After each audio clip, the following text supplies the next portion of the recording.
Walking connects us to the glorious world around us, which we so often lose touch with in our busy everyday lives. It's good for our health and lifts the spirits like nothing else. That is the most incredible view I've ever seen. More and more people are feeling the benefits of this simplest form of relaxation. Walking is about getting fit in body, mind and soul. Being in nature gives me such a sense of the sacred. And in this series, we're going to be joining them. I'm Marine Baig. And I'm JB Gill. Come join us as we celebrate the joy, wisdom and beauty to be found not only in Britain's incredible religious spaces.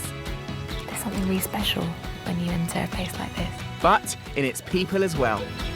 You're really casting everything else away, all the problems of the day. It's so important for our well-being. If you're mindful and spend time in the present moment, then you'll have a much richer life. We'll be discovering Britain's hidden cultural and historical treasures. Imagine what this would have been like in its former glory. Unreal. And unearthing an array of special places that can bring peace and spiritual fulfillment. Dartmoor is my temple. Dartmoor is my cathedral. No matter where you live, there's some trail or route you can walk. So put on your walking boots, put your best foot forward. As we embark on some walks of life.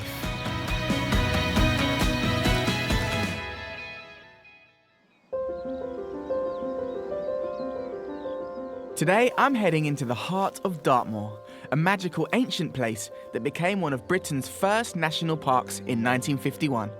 It's known for its granite-strewn moors, boggy wetlands and unique wildlife like the famous Dartmoor pony.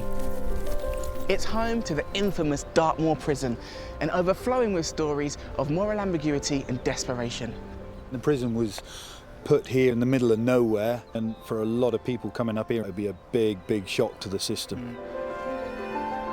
My walk will take me across a landscape unlike any I've seen before. Though barren and desolate, it still manages to be spiritually uplifting. For me, Dartmoor is my temple. Dartmoor is my cathedral, whatever you want to call it. So when I'm here, I'm totally at peace. The area is filled with treacherous peat bogs, and I'll be walking over land where many travellers have lost their direction, and even their lives. When I was 16, I went onto the moors, and I sank up to here. Really? Yeah, all by myself, and literally had to get on my belly and crawl out. But I'll discover that maintaining these dangerous death traps is absolutely vital for our environment. So there's about 10 million tonnes of carbon stored in the peat bogs of Dartmoor. If the peat dries out, it starts to break down and release the carbon into the atmosphere as a greenhouse gas. And finally, I'll visit sacred sites that show how Dartmoor is a land that has stirred the soul ever since the dawn of man. We do know that they were very much in tune with the cycles of nature, the seasons. They potentially imbued natural places with a sense of reverence or the sacred.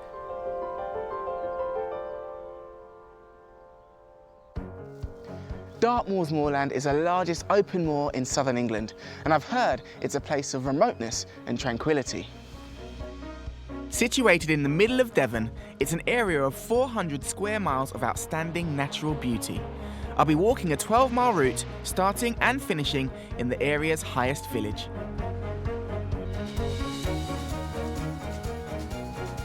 The land here is famously poor, rocky and acidic, so being a farmer myself, I'm keen to find out not just how people survive here, but how they find peace of mind too. Well, this is it. The start of my walk is here in Princetown.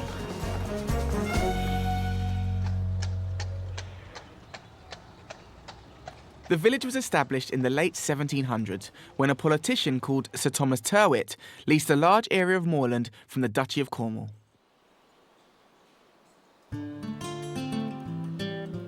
Realising the land couldn't be farmed for arable crops, Tyrwhitt found an alternative way to exploit its desolate location by building a prison to house French soldiers captured in the Napoleonic Wars.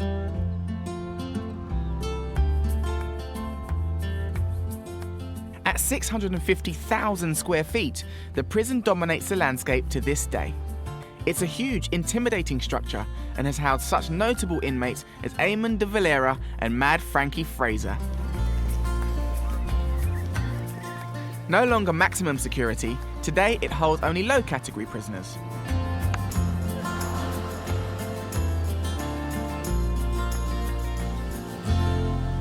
I'm heading to St Michael's and All Angels Church, a place of huge historical significance to Dartmoor, its prison and the settlement that formed around it.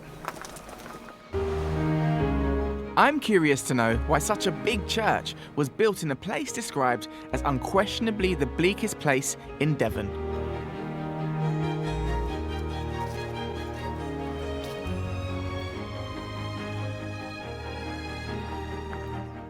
The stonework in itself is incredible. I can't wait to see what stories lie inside.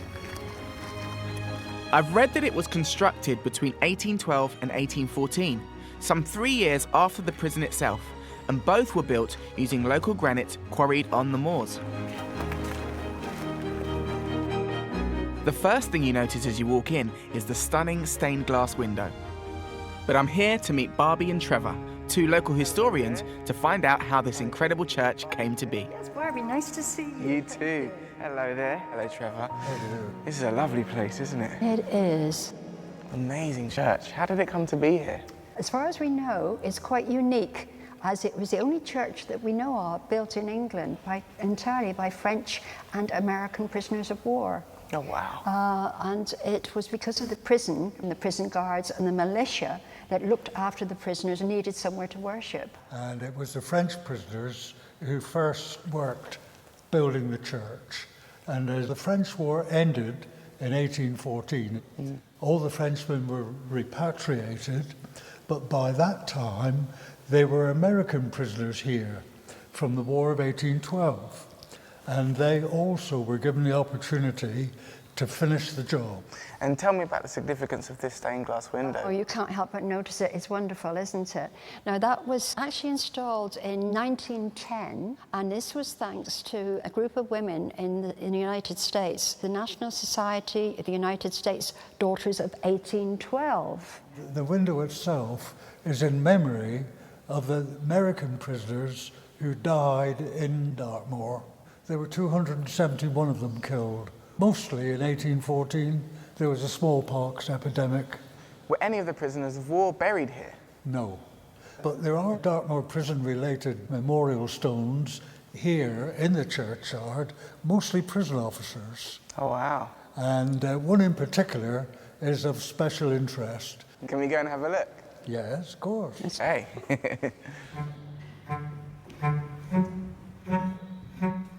Trevor tells me that as well as building the church, prisoners were put to work in the quarry from which the granite was sourced.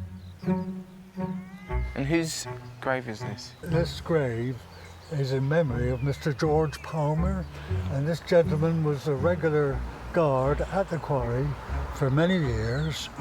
This particular boulder was one he sat on for a rest. Yeah, delivered his orders. Absolutely. When he died, his colleagues, they bought that piece of stone from the quarry, moved it here as a headstone for him. Very appropriately, I think you'd agree. Yeah, absolutely. I just can't imagine doing hard labour in all weathers out on the moor. Yet, according to Trevor, the men imprisoned here still managed to maintain their sense of humanity. There is a story concerning prisoners who had a great respect for the man who guarded them. And this was borne out in what could have been a tragic incident.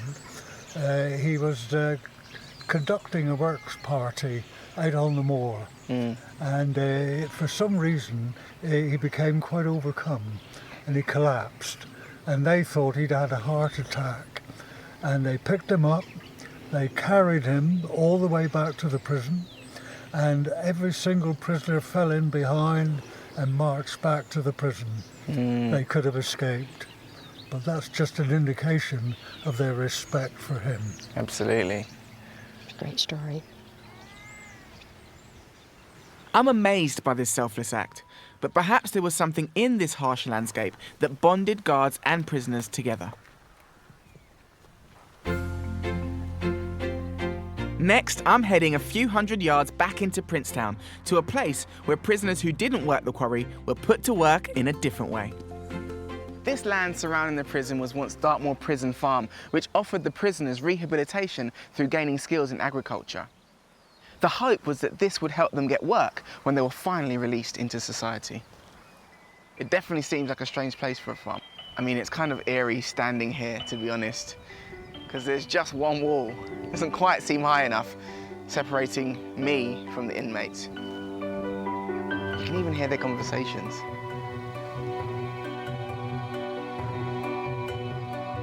My guidebook says farming started here in 1852. Due to the terrain, it's always focused on livestock and animal husbandry, something I'm trying to master myself on my own farm. Maybe I can pick up some tips. There we go, you can hear the sound of the farm animals. That is the prison, and this is the farm. It's very, very close. Apparently, until 1992, the prison service ran the third largest farming operation in the country. But since then, most of the farms have slowly but surely been sold off. This one is now owned by hill farmer Neil Cole. Hello, Neil. Good to see you. And you.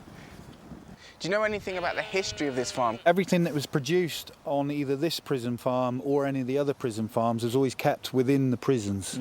So they used it all to, you know, feed the prisoners. The prisoners worked the farm as well as getting produce from it, didn't they? Yeah, definitely. They had the farm. They also had the working quarry. And ironically, when they closed the quarry, apparently the prisoners were absolutely gutted because they used to love to get in there with sledgehammers and beat the heck out of a few granite stones and whatever else. And they were quite upset when they couldn't go in there anymore. So I'm guessing historically, most of those prisoners would have been working this land for the first time, wouldn't they? Yeah. I mean, the prison was put here in that day and age because it was in the middle of nowhere, and for a lot of people coming up here in a horse and cart, it'd be a big shock to the system. And I'm guessing that you don't have any real close dealings with the prison now? No more than what they yell at me out the windows. Really? You get heckled, do you? It can be quite entertaining sometimes. Are you worried living next door to the prison, perhaps of inmates escaping? Not in this day and age, and in the last 10, 12 years since we've been up here, we've never had any issues with them. So what's it like farming here? On a day like this, absolutely fantastic. Yeah, good old-fashioned hill farming way of life. You have to learn to farm with the weather, the land, the soil, and the right animals. Well, if you've got a bit of work to do, I'm quite happy to help.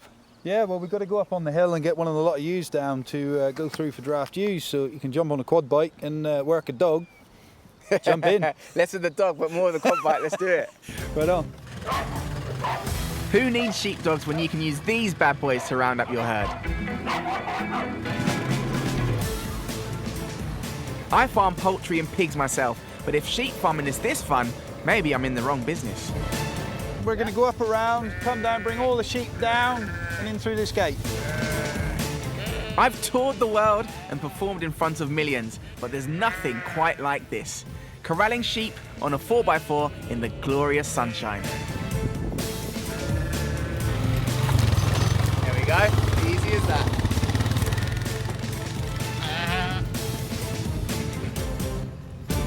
But our work is not yet done.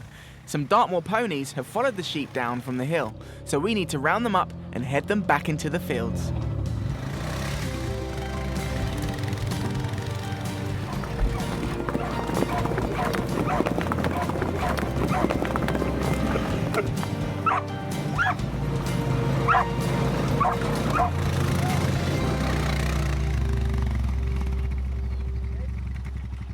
Well, that was my first time drifting ponies. How did I do? Yeah, not too bad. I can see you getting enthusiastic there. Are the horses unique to Dartmoor? Well, yeah, they go back to prehistoric times. You know, they've been used for pit ponies, shepherd's ponies, grazing ponies, pack ponies, and over the years evolved into the Dartmoor pony. And these ones you own? These aren't the wild Oh, they're ones, all owned. All the ponies on the moors are owned. Oh, okay. They all have brands, so we can identify them. Some have microchips. But they're just out on the moor? Yeah, we bring them in once a year to give them a health check, whatever else. Your work's done for the day now, JB. Back for a pint of jail ale in the pub, innit? The idea of chewing the cud with Neil at his local certainly sounds tempting. But unless I still want to be out on the moors at midnight, I need to crack on.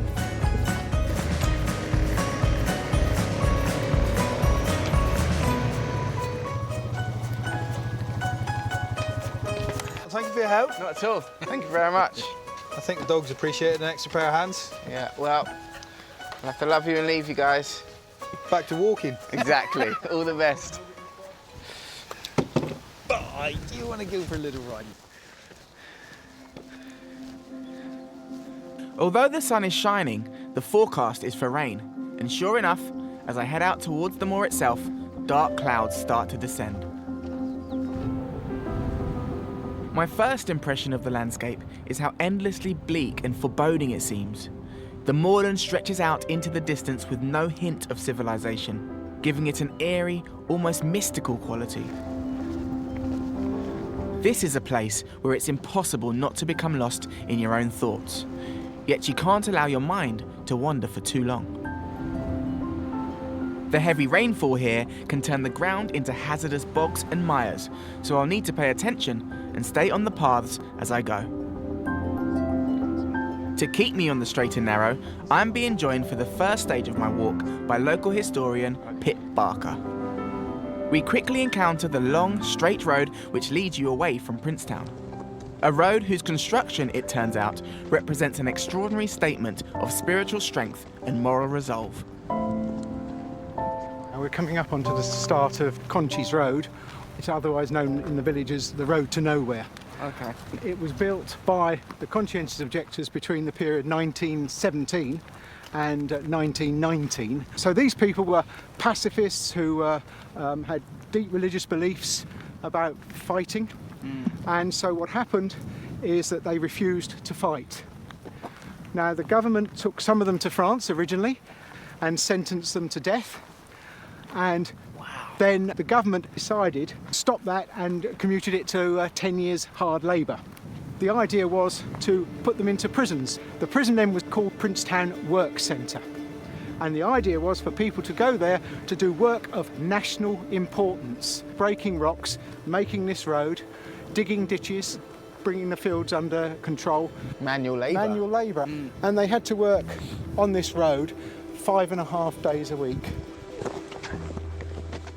What types of people were the Conscientious Objectors? They were from all walks of life. They were people who had Quaker beliefs, they were Methodists, they were chapel people, and they would not do anything to help the war effort. So why is it called the Road to Nowhere? Because it just stops and then there's just fields and grass around it. It stopped because they hadn't finished it by the time that the war came to the end and they were released. Yeah. Now this road itself was built from granite, which is taken from the quarry at the prison. So they had to wheel that in carts from the prison the way here with the granite in it. Wow. Were their conditions good? A lot of the men here were labourers, so they were used to a bit more of the hard work, but there were other people here who suffered, those that had to come up this road. It's cold now. Imagine what it was like in Christmas time, pulling the carts, picking up granite. 2 in fact died. 1 actually died whilst working on this road. Several others died at later events. Quite a few died in the early 1920s from some of the problems they had here.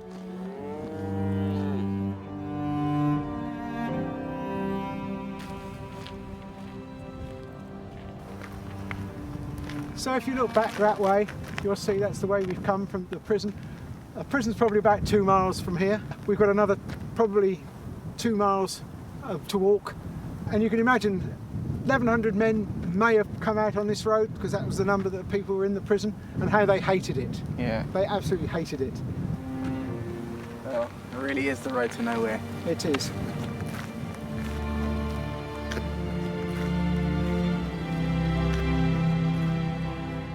Though it's cloudy, the scenery is captivating, and as I leave Pip, I start to appreciate why so many people have fallen under the spell of this dramatic landscape and its hidden secrets.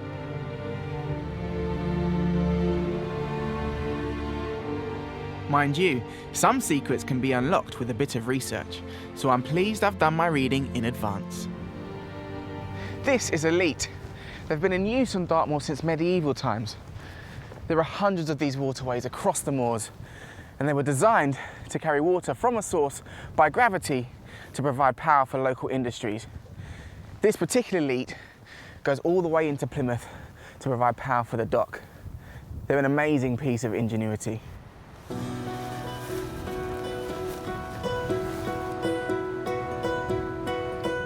I head south for a couple of miles, aiming for a place known as Peat Hill. And wouldn't you know it, just before I arrive, the clouds part and the sun makes a welcome return. Being alone on the moor certainly gives you time to think and gather your thoughts. It's so easy to feel small in such an isolated place, and with weather conditions that can change in a heartbeat, this truly is a spectacular place.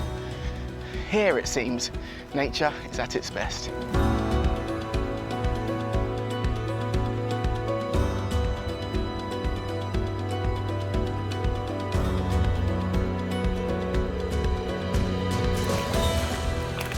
Someone who knows a thing or two about trekking through these moors is Satish Kumar.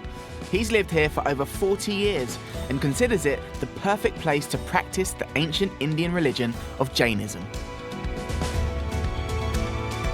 Jainists believe every living thing is of equal value and should be treated with respect and compassion. Satish, how did you end up living here? Oh, it's a long story. I always walked as a Jain monk. And I walked through India, Pakistan, Afghanistan, Iran, former Soviet Union, to Moscow. Wow. And then I walked through Europe to Paris. Then I came to London. And then a friend was coming to Dartmoor. And she said, this is the gem in England. And that very day, first time when I came to Dartmoor, I fell in love. Wow. And I said, I want to walk Dartmoor as a pilgrim. For me, nature is my religion. And if you read any book or any great poetry, it's always inspired by nature. So I am always inspired by Dartmoor. Because for me, Dartmoor is my temple. Dartmoor is my cathedral, whatever you want to call it. It's a religious, spiritual significance. This is the most beautiful, magical place. So when I'm here, I'm totally at peace. And does the walking help your perspective? Walking is the only way to learn from Dartmoor. You see the flowers, wild flowers, you see the plants, you see the rocks, you see the stone, you see the trees. You see that wild nature of Dartmoor absolutely intimately. Your heart, your mind, your body, all connected. We are nature. Nature is not just Dartmoor. Humans are also nature. So it's a kind of Dartmoor, and walking on Dartmoor becomes a metaphor for life. Well, we've done quite a bit of walking already, haven't we? So maybe we can try and sit down over here. Satish tells me that the essence of Jainism is a concern for the welfare of every being in the universe, and ultimately for the health of the universe itself. There we go. What a magnificent view of open moor. It is unbelievable. Yeah, it's amazingly unbelievable. I mean, I find it impossible to be somewhere like this and not appreciate nature. Exactly. It's impossible. I mean, even the clouds creating a shadow on the moors. Yeah. It's unbelievable. But the one thing which I find being here is the intrinsic value of nature. Because quite often humans think that the value of nature is only in terms of nature's usefulness to humans. But here, nature is not necessarily useful to human. I want to say that nature is not a source for the economy. Nature is a source of life. Do you believe that nature is the highest power? What we say God is not somebody, a person behind the clouds controlling the world. That is not God for me. God is that energy which holds everything together. And that energy is nature. That is, to me, is divine power. God is that principle of nature. So nature is the supreme power. And would you meditate here? Of course. I come to Dartmoor to meditate. We can meditate here, now. Well, yeah, if you show me what you do. Yes, okay. Let's do it. Meditation is used to forget all worldly dilemmas, so that the mind can achieve peace and the soul can be set free. To meditate on Dartmoor, we sit somewhere, very peaceful, and then first of all we bring our both palms together and we bow to Dartmoor.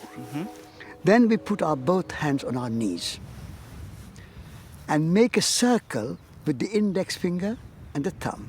So index finger and thumb? Yeah.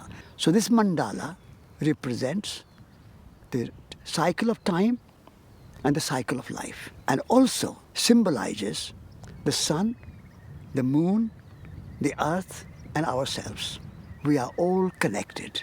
Now in the relaxed body, calm mind, peaceful heart, we just sit paying attention to our breath. And when we breathe in and breathe out, we are aware that all living beings upon this earth, humans and other than humans, are sustained by the same breath of life. And then I also chant mantra. Om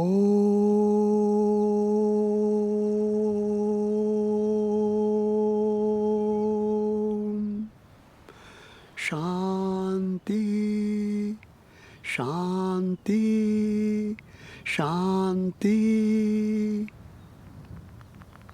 Shanti in Sanskrit means peace. So we make peace in our heart, with ourselves. We make peace with other people. And we make peace with nature. And then I also do a prayer. And I also resolve in my heart that may I think my thoughts, speak my words, and perform my actions throughout the day with awareness, with mindfulness, with heartfulness, so that my life becomes a long meditation. To conclude the meditation, we put our both hands together and bow to the sacred earth, sacred life, sacred universe. And in gratitude for all the gifts of life that we receive every day. And with that gratitude, I conclude the meditation. I can definitely see how sitting here and being quiet and just meditating, taking in the surroundings and becoming more one with nature can be beneficial for the soul and for the mind, no matter what you believe. Yeah. Cool. Very nice meeting you and walking with you, and maybe we go a little bit more walk. Absolutely. Well, I definitely have to do some more walking, but yes, wonderful. Thank you very much Wonderful. For your time. Okay, pleasure, yeah. I thought that was completely inspiring. My beliefs may be Christian, but the simple elegance of Satish's words really struck a chord. After speaking with Satish, you can really see why it's important to be connected to nature. And his meditation techniques really do bring that sense of belonging, that sense of oneness with nature. And I, for one, really appreciate it. I mean, it's something that I've always done. I've always tried to get outside and appreciate it. But being here really does bring it closer to home.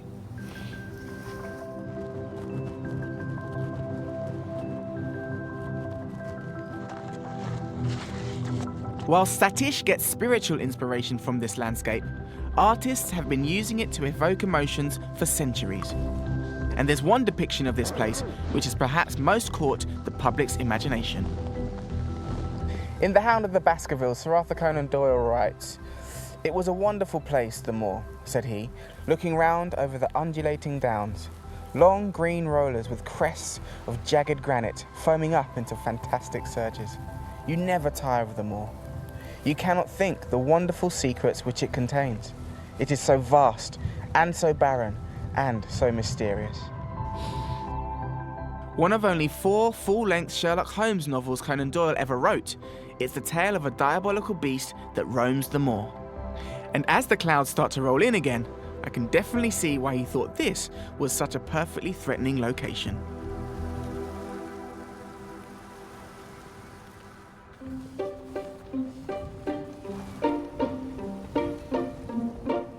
I've never been a fan of scary stories, so I'm glad to have the company of local tour guide Paul Rendell for the next leg of my walk.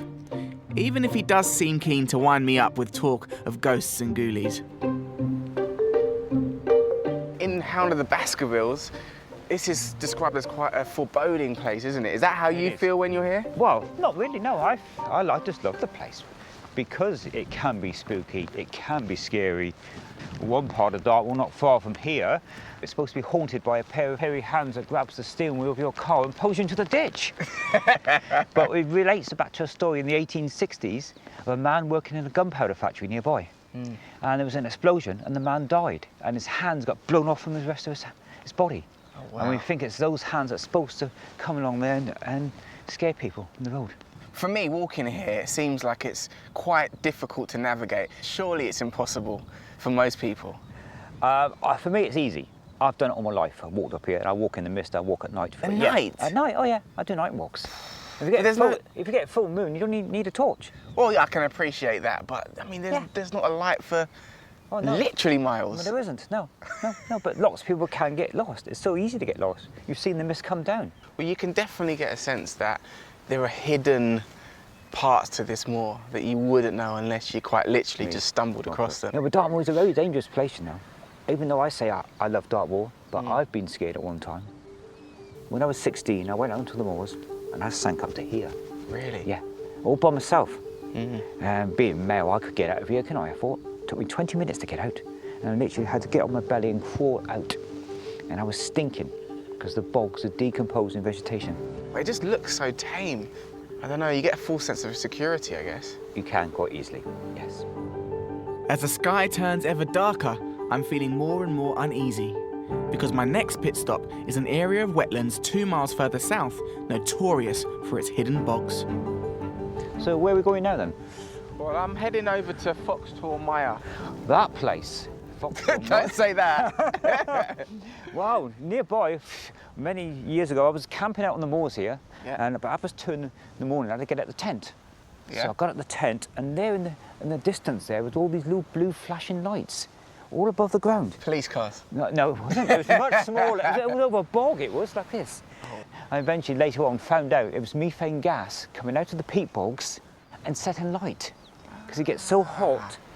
So we just caught there and all these blue flames. Really scary. Tell me about it. Are you happy to accompany me over there? Yes, I think so, yes. All right, let's do it. Yeah. So if I came out here, as I have done, and was walking, would I need to get a guide like you, or you don't necessarily need a guide, but it's safer. There's footpaths here that tells you where you can go. And if you look at the map, it will tell you where some of the wet bits are, dangerous bits. But if you want to learn the history or be safe, it's best to go with a guide. Of course. Like myself, yeah.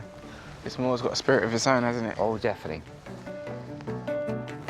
I'm pleased Paul's with me, but he's certainly keeping me on my toes. Are there other animals out here other than the sheep and the cattle?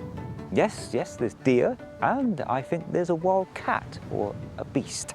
Really? I've never actually seen it, but I've seen a sheep that's been killed by a big paw the size of my hand. Oh, wow. So it's bigger than a lynx or a wild cat. It's more likely a plumer, and they've ripped it to pieces. So I'm convinced there is a wild beast. Hopefully not around here watching us now. I hope so. No, that's right. Think we should put our waterproofs on now? Yeah, well, I mean, the rain's coming in pretty heavy, isn't it? Yeah. So. Oh no, I've forgotten it. Have you? No, I'm only joking. Could you imagine? All right, here we go. Yeah.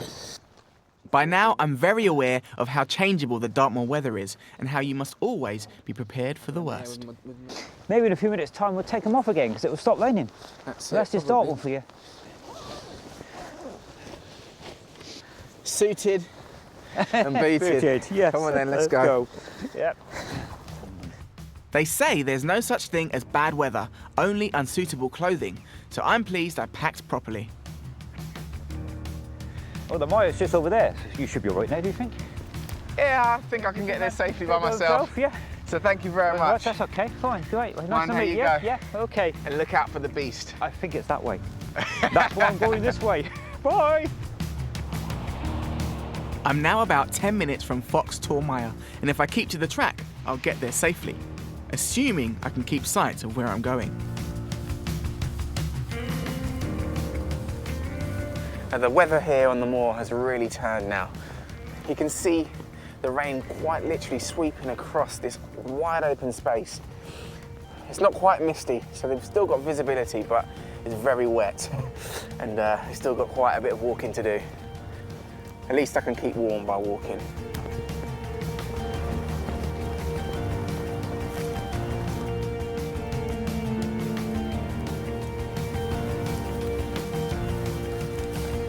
And lo and behold, just as Paul predicted it would, after a few minutes the rain starts to die away. As I'm walking out here, I can feel the ground under my feet start to change. It's a lot wetter. It's a lot more unstable as well, so I think we must be getting near to the mire. While stories of ravenous wild beasts may be the stuff of fantasy, I've been told there's a very real environmental danger in these moors. The deterioration of Dartmoor's huge areas of peat bog. The government have invested heavily in a 3-year project to protect the peatland. So to find out why it's such a major concern, I've arranged to meet one of the leading scientists working out here, David Leach. Hello. Hi. What are you up to? Well, I'm trying to get a peat sample out of this, because what we stood on here is one of Dartmoor's big areas of peat bog. And what exactly is peat? Peat forms in very wet conditions. So over thousands of years, the plant material is just too wet for the bacteria that normally break vegetation down and turn it into soil. So what you get is this build-up of unrotted plant material, black peat. David tells me that this black peat absorbs huge amounts of carbon dioxide from the air. So there's about 10 million tonnes of carbon stored in the peat bogs of Dartmoor. Oh wow. And that's, if we manage to keep them wet and good sort of condition peat, that's where it'll stay. If the peat dries out, it starts to break down and release the carbon into the atmosphere as a greenhouse gas. So we want to keep the peat bogs, We want really? to keep the peat bogs wet, yes. Yeah. And how important is that for the world? Well, it's important because the amount of carbon that's locked up in Dartmoor's peat bogs is about equivalent to the entire UK emissions for 1 year from UK industry. Really? And we've got to keep that in the ground. And what we want to do is to try and do some restoration and re-wet the peat and get it back into good condition. And we've already done some trial restorations, and we've managed to raise the water table by an average of 9 centimetres across the site. Now, if you think about that, that's a whole lot of water we'll be locking up and storing to release slowly into the system. In days gone by, this peat would have been dried out and used for fuel. But now, keeping it wet is the order of the day. And the plant life that grows here has a key role to play. This one's a kind of sphagnum moss. Yeah. Now this is the real core component of peat bogs. This is the plant that really drives the production of peat. These are really important for water supply.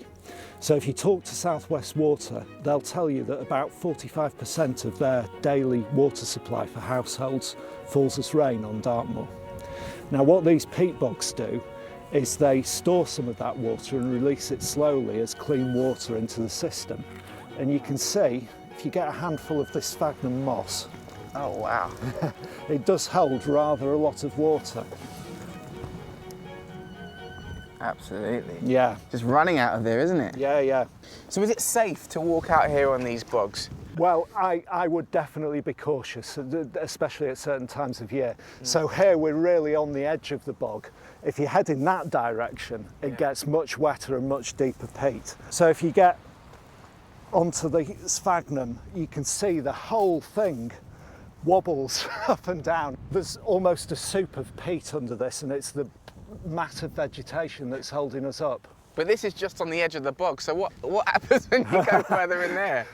I'd think twice about going in there without proper equipment, without someone knowing where I was.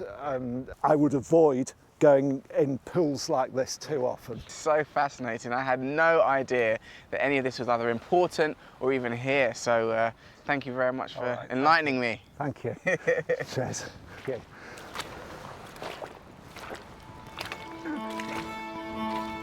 The peat bog's are another one of Dartmoor's secrets. You look at it and it's like they don't even exist. But once you get in amongst it, you realise how vitally important and significant they are. And we really do need to protect them.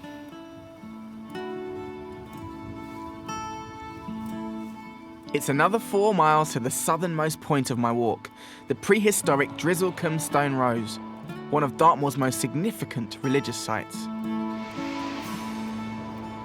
It should take me about an hour and a bit, particularly as once again the weather is looking up. We've got bright sunshine, and it was overcast just a second ago. So many people are drawn to Dartmoor. Its landscape creates spiritual harmony. Its isolation creates mystique and mystery, and its ever-changing climate creates vistas which are endlessly stunning.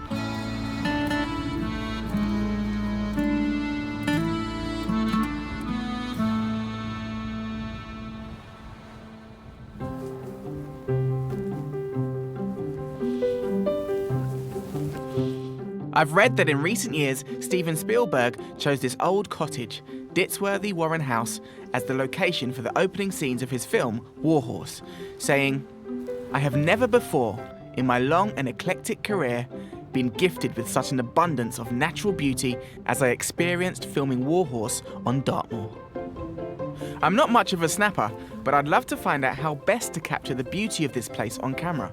So I've enlisted the help of celebrated photographer Juliet Mills. She's been working on a project here for the past 2 years called My Moor. Nice to meet you. Yeah, you too. So with the photography, what's so special about Dartmoor? Well, we can all see it's a stunningly beautiful place, but the weather's so changeable, and that's what I like in images. I want the wind, I want the clouds, I want the changing light, the atmosphere. You have to spend some time here to feel it. I've been here, living here for 8 years. I've not scratched the surface at all. So can I do some photography? Because my photography skills are not great, in my opinion, but I'd love to do some. That's fine. You don't have to be technically skilled to take good pictures. Perfect. Have you got a camera for me? Yeah. There we go. Gonna be your beast. Okay. Perfect. So I was photographing this entrance with everything behind it. So you might want to focus on the stone here and then frame. Okay. And then just move the camera until it feels good and then take the picture. Cool. Oh, look. You can't take a bad shot here. Yeah, and you've got the tree in, the light, the dark. That's a pretty perfect picture, in my opinion. I actually can't believe I've done that. Well, what you really need to do is think more about what the place is making you feel and get that. So let's go in and get closer to some of the trees and wall, and there's a lot of light and shade and shapes. But then we've got the moor behind, framed by it all. So what I was going to try and show you was how nice it is just to see glimpses of the moor through the trees and through the wall. So I'm going to take one and you then have a go and we'll see. Now the sun's going in and out. See how changeable it is? Sometimes you just have to wait for a minute and then the shadows will come back. There we go. That's great. I like the close-up of the two trees. But even in that short space of time, the sun's disappeared, and that's changed the shots. Does that always happen here? Yes, you've got to be very patient because every minute the weather changes on the moor and every shot is different because of that. I photograph a lot of reflections on the rivers here. Every single day they're different because the light, the reflections from the trees, everything's changeable on the moor, and I think that's part of the magic of it. So what I think we should do is separate and you go off on your own for a minute and just see what pictures you can take. Do whatever you want and then I'm going to have a look in a minute and see what you come up with. All right, I've been well instructed, so I should be fine. The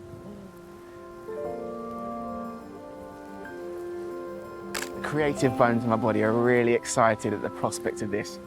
So here's to some amazing photos.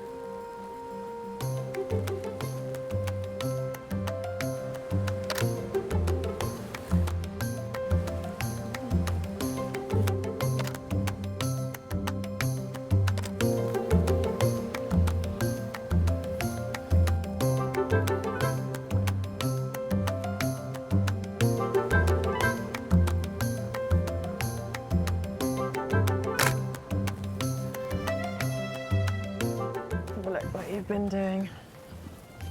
How did you get on? Okay, I think. So, look. Nice shadows from the trees. The light today couldn't be more perfect with the sun coming through on the hills behind. Ooh, that's a very nice one because it's framed by the trees above, and you've got the stones giving the atmosphere of the moor, and then the glimpses of the distant landscape. I feel like when you're waiting for the weather, particularly while we've been doing this, you get lost in what you're trying to do. Well, that's the lovely part of it, being out somewhere beautiful, forgetting the rest of the world, forgetting your worries, focused in on something specific. It's really therapeutic. That's lovely because you've just got a slither of the landscape framed by beautiful trees. That's really nice. Well, I'd love to spend the whole day taking photos. I might have to come back and do it again, but I'll have to love and leave you. Well, don't stop taking pictures just because you don't have a professional camera. Phones take great pictures. Keep your phone with you all the time, and I think you'll enjoy it. You've got a knack already. Well, thank you very much, Juliet. Really nice to meet you. You take care. I can see why Juliet loves spending time here, capturing the rugged wild beauty all around her. I can also understand why taking photographs in this timeless, ever-changing landscape gives you a spiritual connection with your environment.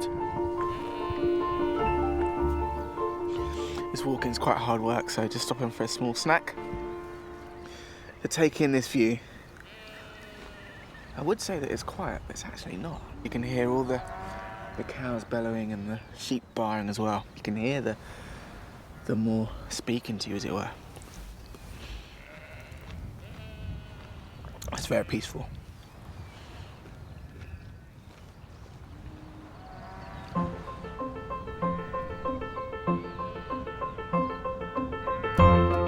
I'm hoping to find out about the first communities who settled here, and before too long, I arrive at Drizzlecombe and get a glimpse of the religious monuments they left behind.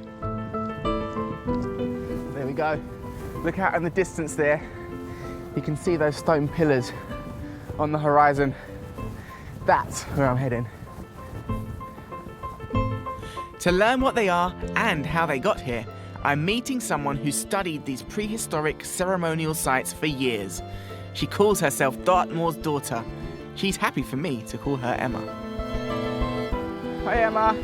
The son of Dartmoor has been beating down on my neck. Glorious day to welcome you here to this amazing place. So how long ago would these have been put here? Well, we think they're early Bronze Age, which would have been about 3,500 years ago. And it's part of one of the most impressive complexes on Dartmoor, where there are stone rows and burial chambers and these incredibly tall standing stones. And what's significant about this one?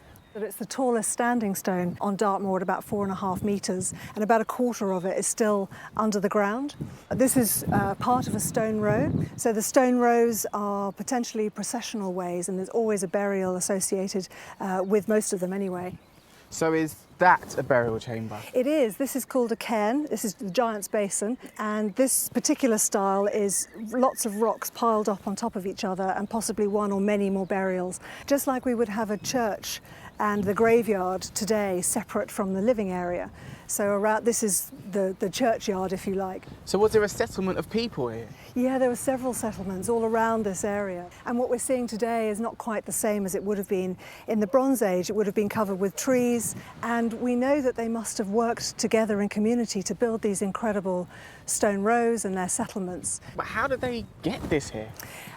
There's various theories, but this particular piece of stone they think has come from Hartor, just up there on the hillside, and potentially rolled it down the hill. I don't know, you try and move it, it's pretty tough. Do we have any idea what life was like then? We have a little bit of an idea. There was a discovery of very intricately woven bracelet made from cowtail hair and tin studs, wooden turned earrings. These are some of the tools that I've found as I've walked across Dartmoor that they might have used. So this is a piece of chert, which isn't found from this landscape, and this is flint. So that potentially is a knife. You can feel the edge is quite sharp. This possibly was an arrowhead. And they would have had scrapers to have scraped the inside of hide and make clothes. Amazing. So why is it so barren today? Well, those wonderful Bronze Age people started clearing areas so that they could build houses, so that they could use the wood for their fires. Are these sites unique to Dartmoor? They're not unique. There are several of them across the UK and also in southern France as well. But we have more on Dartmoor than anywhere else because this landscape has been abandoned, if you will. Would this have been a religious monument or just part of everyday life at the time? Potentially both. We don't know a lot about our ancestors and what they believed, but we do know that they were very much in tune with the cycles of nature, the seasons. They potentially imbued natural places with a sense of reverence or the sacred. So potentially they were worshipping places like the Tors. And then they were building these incredible monuments later on in the late Neolithic, early Bronze Age. And are you religious? I am in a sense, yes. I would say that walking on Dartmoor in particular and being in nature gives me such a sense of the sacred and our interconnectedness with life itself. So I have a very spiritual feeling when I walk up on the moor here. It can make you feel very small quite quickly, can't it? Definitely, and I love to come out to these places by myself and just sit and be quiet and feel how it might have been to live here thousands of years ago. You definitely get a sense of that as you walk up here.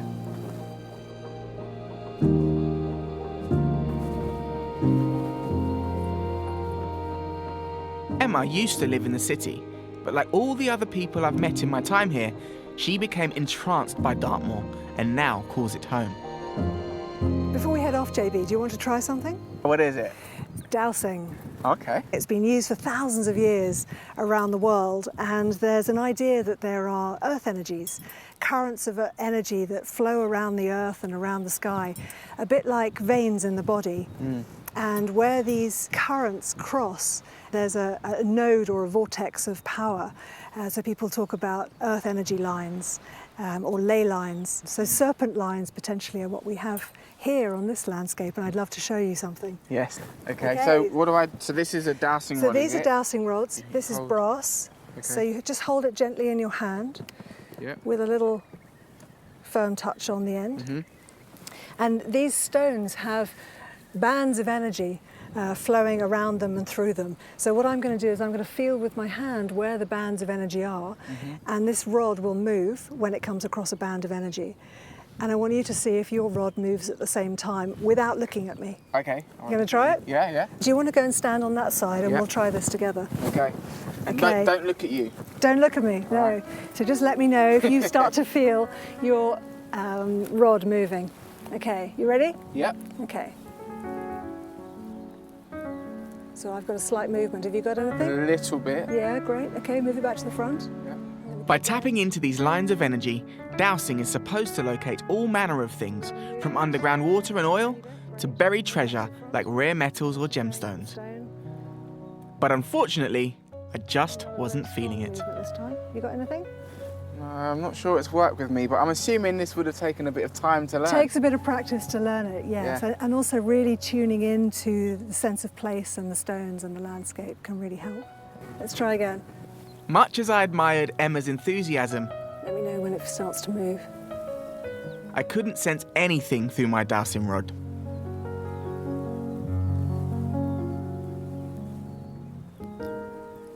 I can't reach any higher, but that's there's usually 7 bands up a stone. Well, thanks for showing me anyway. Pleasure. Would you like to keep them? Well, I guess so, yeah. In practice. Thanks. Gift from Dartmoor. So which way's back to Princetown? Let's walk up the end of the stone row and head over Princetown that way. Perfect. Come, Sky. After walking with Emma for a while, I'm taking in the final stage of my journey on my own. It should take me 2 hours as I head north through Ailish and along Abbott's Way back towards Princetown.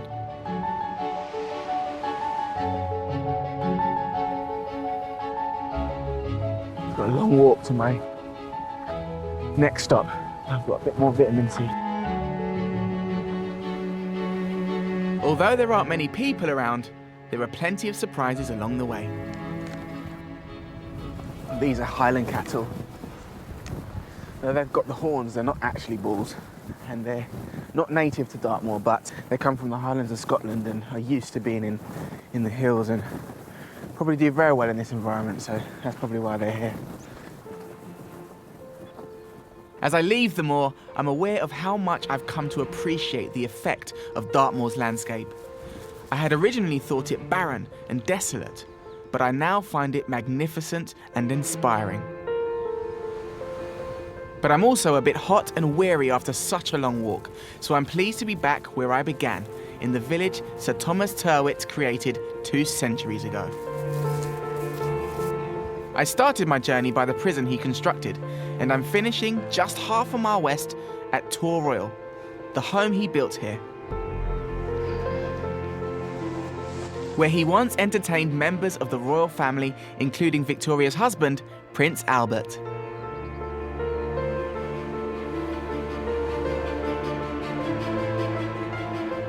It's now a local guest house, and after such a long walk, I'm ready for something to eat and a well-earned rest.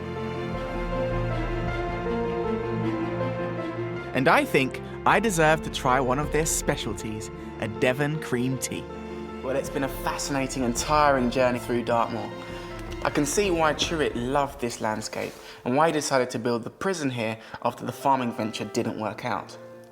Even though he couldn't tame this land for growing, he did bring life to it, and a community grew out of that.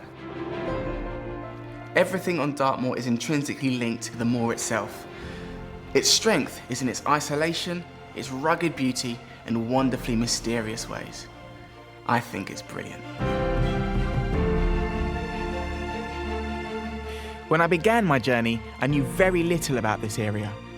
I had no idea how much it meant to Bronze Age settlers, let alone how important it is in preventing global warming today. I can now understand the passion and the spiritual connections that this land inspires, and why each year thousands come here, hoping to unlock its extraordinary secrets.